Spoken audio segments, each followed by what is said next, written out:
Hi everyone, this is Donny Lowy from Closeout.com. Today I'd like to talk about wholesale clothing tips for mall retailers. If you have a store in a mall or you're going to open up a store in a mall, you're going to have a really good opportunity. And if you're there already, you know that there are a lot of customers in a mall, but you have to be in the right shopping mall, especially with all of the retail buying that is going online now. But there's still a lot of opportunities to make money in the mall. So how do you do that? So you have to be very aware of the type of a market that a mall is. The big advantage of a mall is that a lot of customers come to the mall. You don't have to advertise to bring people to your mall. But here's the thing. There are actually three reasons why people go to malls, and it's important to know those three reasons because they will impact the wholesale clothing decisions that you make. The first reason is people go there simply for fun. It's entertainment. You know, they want to go walk around. They want to get out of the house. They came back home from work, had a long day, and they're just, having a nice time. Maybe they're even curious what they'll find at the mall. So if you want to capture sales from that customer, you need to have impulse items. You need to have low price wholesale clothing that looks really nice, really bright looking, but remember, it has to be very low price because that customer is only going to buy something based on impulse. Remember, that customer is there maybe just even to get exercise, to walk around the mall for an hour, right? Or just, they need some time out of the house. So if they're going to buy something, it's going to be on impulse. Now, the other customer that goes to the mall is a customer who has a purpose in mind. That customer is going there to buy a new pair of shoes for an upcoming wedding. So if you want to capture sales from that customer, you have to have a very well-defined store, and the clothing in your store, or the shoes or the handbags or the accessories, whatever wholesale merchandise you're buying, has to really be based on a very narrowly defined theme so that customers who are going to a mall to look for a specific item, they know they can go to your store and they know they should go to your store to buy that specific item.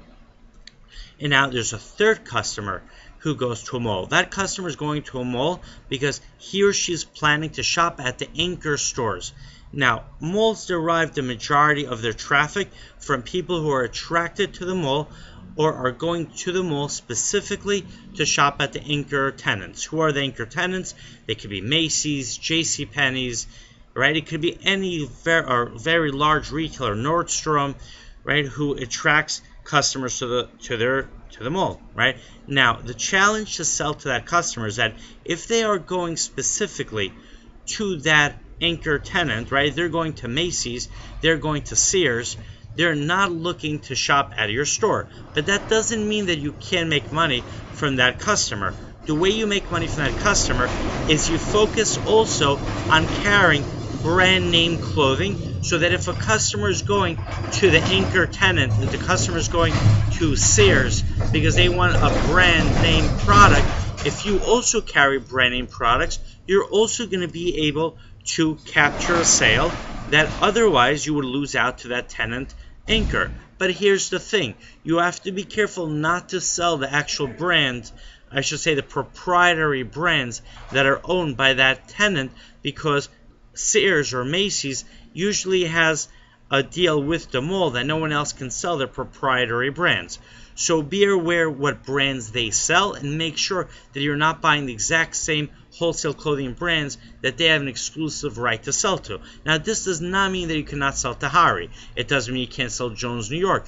That doesn't mean you can't sell Calvin Klein. But if there is a brand that's specifically owned by that store, then you're not going to be able to sell it. And, double check with the mall, because you might be able to or you might not be able to. Whenever you set up a store in a mall, or whenever you're running a business in a mall, you should always be very well aware of all the rules that take place.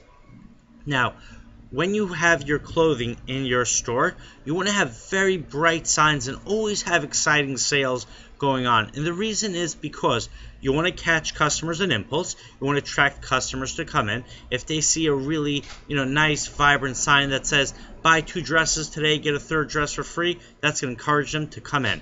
If they see that you're having a sale 50, 75% off, that'll encourage you to come in. And remember, the anchor stores are always having very large sales. So you need to have very big sales to attract customers to your mall-based store. I hope you enjoy this video. My website is closeoutexplosion.com. I would love for you to come visit me in New York. You can also order online. If you have any questions or comments, please let me know. I hope you enjoy this video. Please make sure to watch the rest of my videos as well. Have a great day.